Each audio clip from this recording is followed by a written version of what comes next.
We are Group 27 for Fall 2025 Senior Design. We are working on Project SPUD, Single Core Processing Unit and Display. My name is Frank Laterza. I'm a computer engineering student. I'm the team lead, and I also developed SPUD Kit. I'm Gabriel Saborito. I'm a computer engineering major, and I worked on the PCB design and game development. I'm Mohammed Musa. I'm a computer engineering major, and I worked on programming the matrix core. And I'm Valentina Terry. I'm also a computer engineering major, and I was the SoC RTL designer. SPUD is an approachable, hands-on demonstration of how computers think. A single-core processing unit and display, an educational demonstration of the capabilities of a computer processor. Representing the culmination of our team's effort to bridge theory and practice, SPUD implements a functional CPU onto an FPGA and is able to utilize RISC-V instructions, run basic programs, and interact with a system of components. Usually, CPUs are fabricated using state-of-the-art technology and carefully integrated into a computer chip. However, this process is incredibly expensive and inaccessible to the public. Therefore, SPUD enables an affordable and interactive demonstration of a processor geared towards students and curious individuals. Rather than using a fabricated chip, SPUD programs an FPGA to behave like a processor. SPUD also utilizes a 64x64 RGB LED matrix to display its functionality. The matrix is interfaced directly with the CPU and serves to visualize the execution of programs in real time. Depending on the program, the matrix can display static or animated patterns, numerical output, or more interestingly, run interactive games like Snake, Tetris, Spudman or Pac-Man, and even chess. Our SPUD project has multiple goals, including demonstrate how a computer processor operates using an FPGA-based CPU running the RISC-V instruction architecture, creating a platform for hands-on exploration of computer architecture, providing an affordable, educational tool that visualizes computation in real time, and encouraging modularity and experimentation for future hardware and software extensions. Our objectives are implement a complete synthesizable CPU in Verilog on the FPGA, develop a functioning toolchain to write, assemble, and load program for the CPU, create a demonstration program that verifies the CPU functionality and showcases interactive capabilities, design and integrate an LED matrix interface for real-time visual output, and fabricate a custom PCB to connect all system components in a cohesive functional unit. SPUD has several impacts. First, it bridges theory and practice. By implementing a RISC-V processor on an FPGA, SPUD provides a direct link between what's taught in computer engineering courses and how real processors operate. SPUD enhances accessibility and affordability. Traditional processor fabrication is costly and inaccessible. SPUD offers a low-cost, reprogrammable alternative that allows anyone with an FPGA board to explore processor design hands-on. SPUD promotes engagement and curiosity. The 64x64 LED matrix turns computation into something visual and exciting. Programs in games like Snake or Tetris make learning computer systems intuitive and fun. SPUD supports education and research. As both a learning tool and a demonstration platform, SPUD can be used in classrooms, workshops, or independent projects to deepen understanding of hardware design and digital logic. The journey of developing SPUD has seen many iterations. Early in development, feedback from faculty advisors focused on clarifying SPUD's educational purpose. This led to refining the project's goals from simply implementing a CPU on an FPGA to creating a demonstration that visualizes how computers think. SPUD wouldn't be where it is without simulation and verification feedback.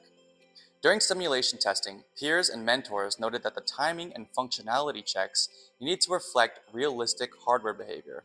As a result, the team incorporated waveform analysis, clock synchronization tests, and verification of the LED matrix refresh rate to validate the system performance. Usability is a big part of SPUD.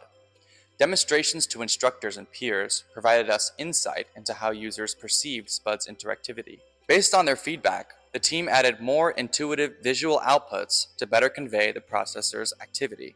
As SPUD comes to a close, we put great effort into making our project reusable and made sure to create strong documentation.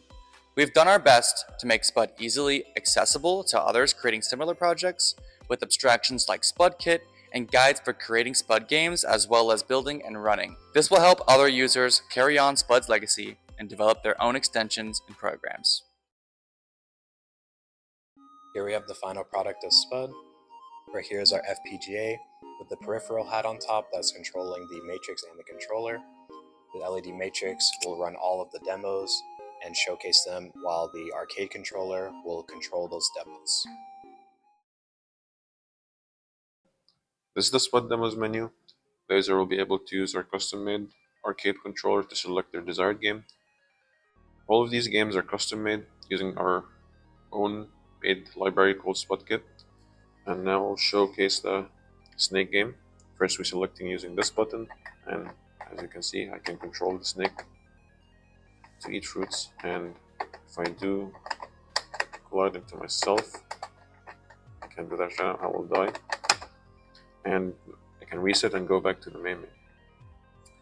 Here's the Tetris demo that we made for SPUD.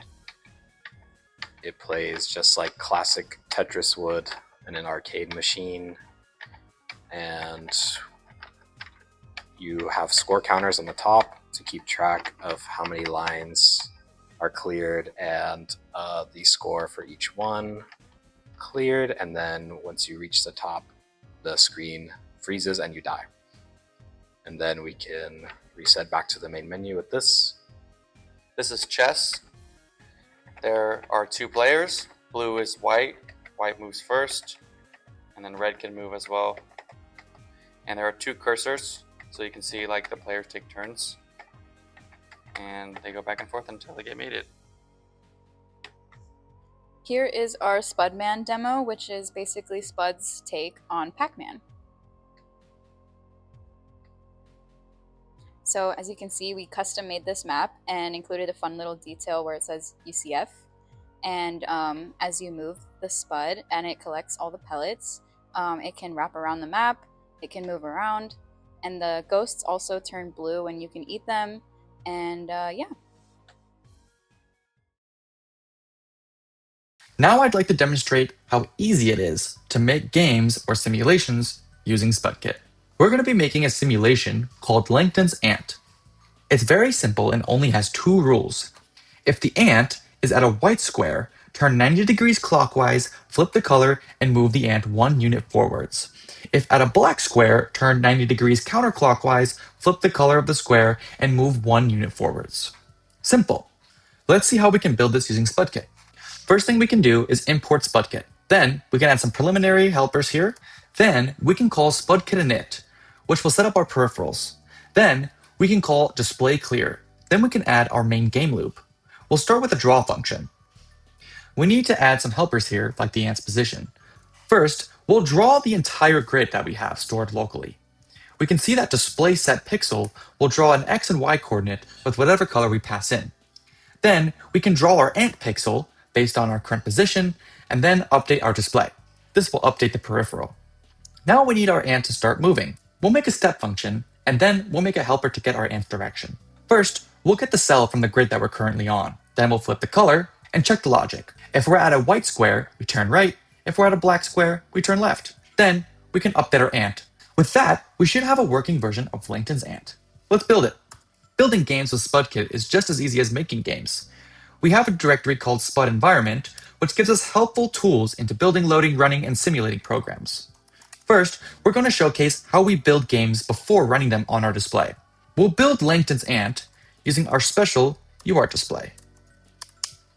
This will make sure that our games run properly in our terminal before we even run games on our actual display. We can run the games with our run script, which will load the program onto the FPGA. You can see our UART display is going off. Let's get a better view.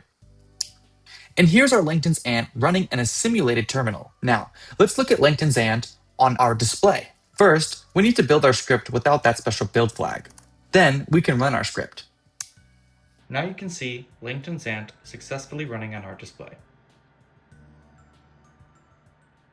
We are grateful for this incredible opportunity to showcase our work, grow as engineers, and contribute something both educational and engaging to the world of digital design. Thank you for watching our video and learning about SPUD!